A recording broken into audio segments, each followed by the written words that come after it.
So ngayon mga ka-idol, andito na kami sa Hangin Bridge ng Udtong. Ayan po mga ka-idol, yun po mga kasamaan ko. Kasi makipista kami.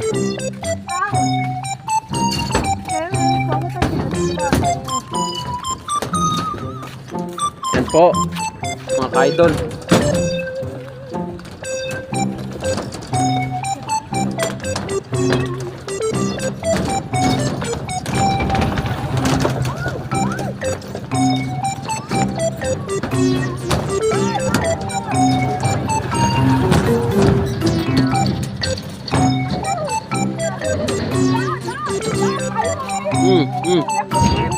Para kapatid.